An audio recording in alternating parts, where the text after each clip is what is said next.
Hello there, and welcome to the Hammerman for today, December the 17th.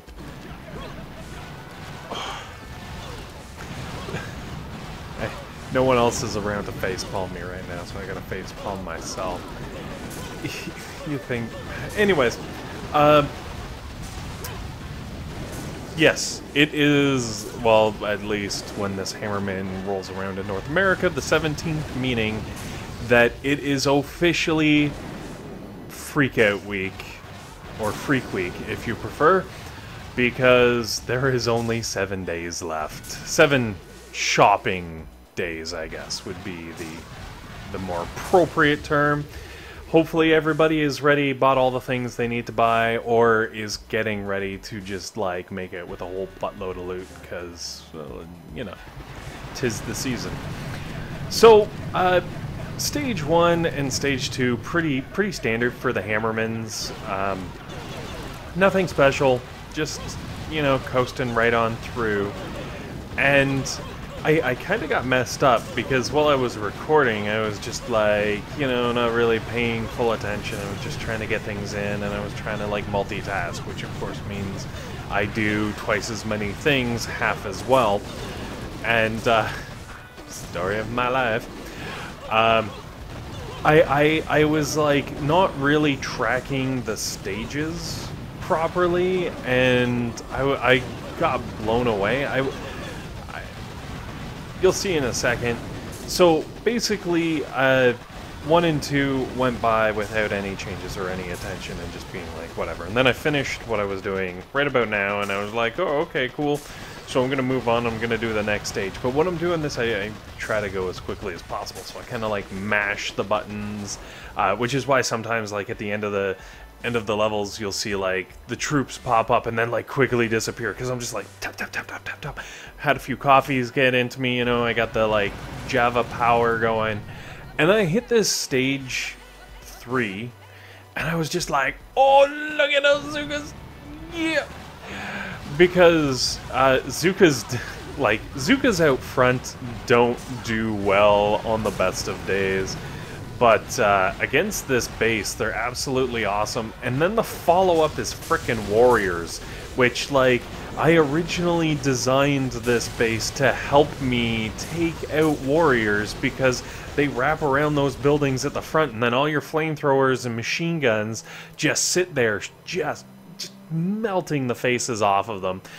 Just because when I was leveling up, like, my flamethrowers and my machine guns were the last things to get upgraded, so they were, like, super low level in comparison to, like, say, sniper towers and stuff. But I was like, wow, that stage 3 is the best stage. I didn't know it was stage 3, I just assumed it was, like, stage 4 or something.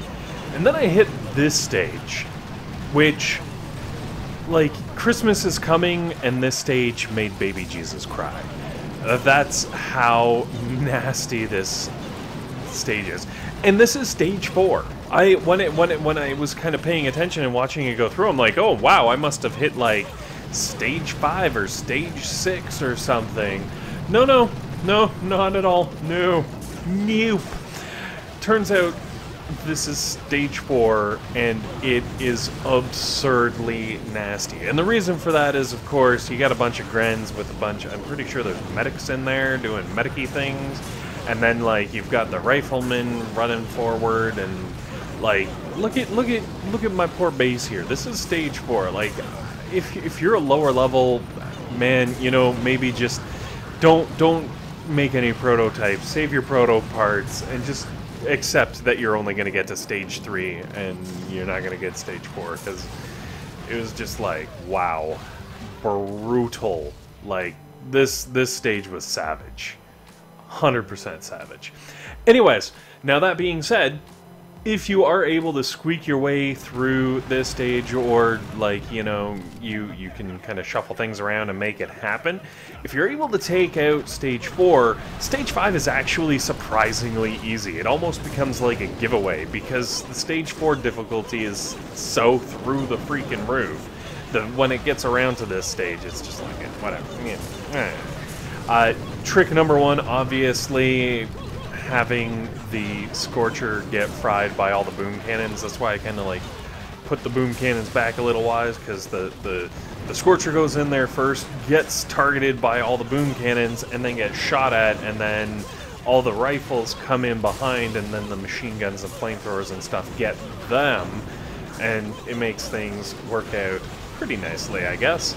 I tend to like how it works out. Just make sure you have some extra cannons and sniper towers and stuff in there, just because, you know, Scorcher has a bunch of hit points, and you want it down as fast as possible, because if all your rocket launchers and machine guns and flamethrowers are shooting at the Scorcher, they're not going to be shooting at the Riflemen, and the Riflemen are just going to roll your face.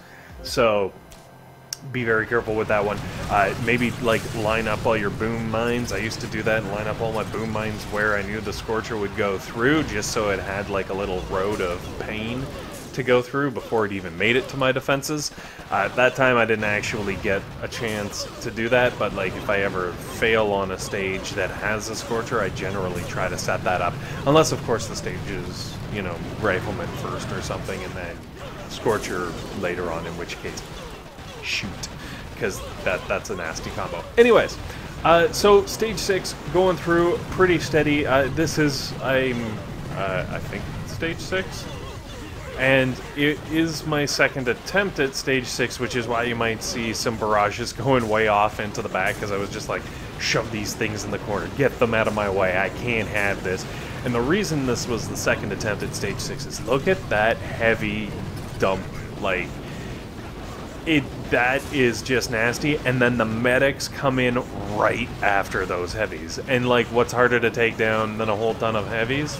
A whole ton of heavies being healed by freaking medics. It's absolutely insane. And then of course you got all the Riflemen to bring the extra damage to the party, and like the stage 6 was pretty tough. I feel like it was like a reasonable tough though. It was the level of tough that stage 6 should be. Like it took effort, but I was able to get through it with max defenses.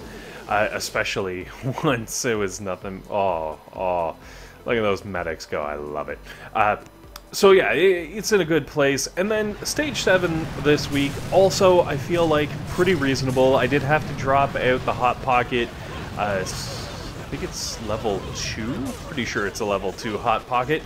And that's just because this week, stage 7 is a race for pain.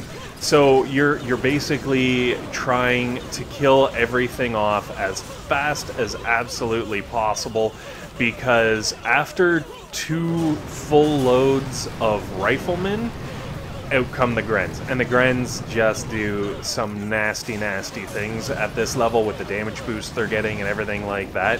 Now what's really nice about where I fluked by putting the Hot Pocket here is, as you can see, it pins down to like where all those Grens are getting off and just spits out the Grens and Riflemen, I guess. It just pours on the pain. Absolutely fantastic. It couldn't have worked any better. And then of course the rest of the rifles and Grens come in right after, but fortunately, because we're already in a really good place, it's not nearly as scary. And with the shock launchers right on the beach like that, we're able to lock everything up in a single spot, which means the rocket launchers way in the back are just doing work. But all this said, it was ultimately the minefield hidden at the back. And what I would suggest is, if you're going to try this sort of thing, very important that your non-defensive buildings are positioned similar to mine, with the minefield similar to mine, because it won't allow the Grens to clear your mines, and then when they turn and come in, this happens. Now, what I would suggest is either move your HQ further back or move your mines further up, and that way you'll take everything out instead of having a nail-bitingly close finish like I did.